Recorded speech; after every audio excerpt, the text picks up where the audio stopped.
الذین ام مکناہم فی الارض، وہ لوگ کہ اگر انہیں ہم زمین میں اقتدار دیں. یہ کون لوگ ہیں؟ جو ابتدا میں دین کی خاطر گھروں سے نکال دیے گئے تھے. الذین اخرجوا من دیارہم، اب کیا ہے، ایک وقت آیا، اللہ کی مدد ساتھ ہوئی، اللہ نے انہیں زمین میں قدرت دی، اقتدار دیا. اللہ کے اصل بندے وہ ہیں، اللہ کے دین کی مدد کرنے والے تو وہ ہیں کہ جنہیں ہم زمین میں اقتدار دیں تو وہ تکبر اور سرکشی کی روش اختیار نہیں کرتے بلکہ عاجزی کی روش اختیار کرتے ہیں. اسی لیے اقاموا الصلاۃ، ان کی پہلی صفت کیا ہے کہ وہ اللہ کے آگے جھکتے ہیں، نماز قائم کرتے ہیں، اپنی ذات پر بھی اور معاشرے میں بھی. وآتوا الزکوٰۃ، اور زکوٰۃ دیتے ہیں، یعنی انہیں انسانوں کے حقوق کا خیال ہوتا ہے، ان کی بھلائی کے لیے کام کرتے ہیں. یہاں بنیادی طور پر ایک اسلامی فلاحی مملکت کے بنیادی خد و خال بتائے گئے ہیں. وَأَمَرُوا بِالْمَعْرُوفِ، اور وہ نیکیوں کا حکم دیتے ہیں. وَنَهَوْا عَنِ الْمُنْکَرِ، اور برائی سے روکتے ہیں. وَلِلَّهِ عَاقِبَةُ الْأُمُورِ، اور اللہ کے لیے ہے عاقبت تمام امور کی، یعنی تمام امور اللہ کے حکم سے طے پاتے ہیں. ہر بات کا مرجع اللہ کا حکم اور اسی کی تدبیر سے ہے، ہر چیز اسی کی طرف پلٹتی ہے. اب آپ دیکھیے کہ ان آیات پر اگر آپ ایک سیکوینس میں نظر ڈالیں تو ایک ایسی تصویر ذہن میں ابھرتی ہے کہ اللہ کی طرف بلانے والے نے اللہ کی طرف لوگوں کو بلایا. جن لوگوں نے اس پکار پر لبیک کہا ان پر سخت قسم کی آزمائشیں آئیں، لیکن ان آزمائشوں میں انہیں صبر کا حکم دیا گیا. صبر وہی کر سکتا ہے جس کے اندر عاجزی ہو، جس کے اندر خدا کا خوف ہو. اس سارے امتحان میں وہ پورے اترے، پھر اللہ نے ان کے دن پھیرے، انہیں زمین میں قوت ملی، انہوں نے اللہ کے دین کے لیے قربانی کی تو اللہ نے بھی ان کی قدردانی کی. اللہ نے ان کو زمین میں اقتدار دیا.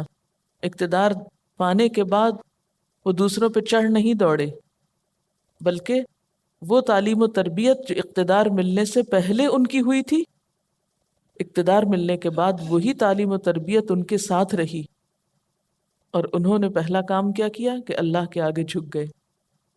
اس سارے میں نظر کیا آتا ہے کہ مسلمان جنگ کیوں کرتا ہے، اور مسلمان کا طریقہ زندگی کیا ہوتا ہے، انفرادی زندگی ہو یا اجتماعی زندگی، ذاتی زندگی ہو یا پھر سیاسی زندگی ہو، ہر جگہ پر وہ اللہ کا بندہ ہی نظر آتا ہے. اس کے اندر ایمان ہے، عاجزی ہے، دین کی مدد کا جذبہ ہے. اقتدار ملنے پر وہ عیش و عشرت میں مبتلا نہیں ہو جاتا، تکبر میں مبتلا نہیں ہوتا، بلکہ جس طرح اقتدار ملنے سے پہلے وہ بھلائیوں میں سرگرم تھا، بھلائیوں کے لیے دوڑنے والا تھا، اقتدار ملنے کے بعد بھی اس کا حال وہی رہا. ذاتی زندگی میں نماز روزے کے علاوہ امر بالمعروف اور نہی عن المنکر اور اجتماعی فلاح و بہبود کے لیے کوشاں ہو گیا.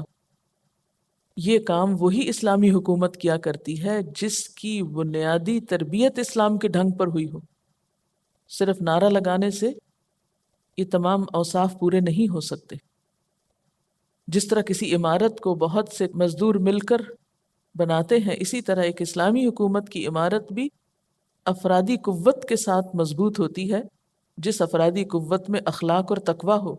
اگر ہم مسلمان ہیں تو آج کے دور میں ہماری مدد کیوں نہیں ہو رہی، اور اللہ تعالیٰ مسلمانوں کا دفاع کیوں نہیں کرتا؟ تو سوچنے کی بات یہ کہ کیا ہمارے اندر وہ بنیادی خصوصیات اور بنیادی صفات موجود ہیں کہ جن کی بنیاد پر اللہ نے مدد کا وعدہ کیا ہے. اللہ تعالیٰ نے فرمایا وَلَيَنْصُرَنَّ اللَّهَ مَن يَنْصُرُهُ، لیکن ہم اپنی انفرادی اور اجتماعی زندگی میں کیا ان صفات کے حامل ہیں کہ اقاموا الصلاۃ وآتوا الزکاۃ وامروا بالمعروف ونہوا عن المنکر؟ ہم نے اپنے دین کو کیا سمجھ رکھا ہے کہ محض نماز کا پڑھنا یا زکوٰۃ دینا اور بس، اس سے آگے ہماری ذمہ داری نہیں. جبکہ امر بالمعروف اور نہی عن المنکر جہاں فرد کی ذمہ داری ہے، وہاں اسلامی حکومت کی بھی ذمہ داری کہ وہ برائیوں کا سد باب کرے، ان کی روک تھام کرے اور نیکیوں کو عام کرنے کے لیے وسائل کو بروئے کار لائے. آج ہمارے ہاں حکومتی سطح پر اس کا کیا انتظام ہے؟ منکر کی یا برائی کی کون سی قسم ہے جو ہمارے معاشرے میں موجود نہیں؟ تو کیا منکرات کو ختم کرنا صرف پولیس کی ذمہ داری ہے؟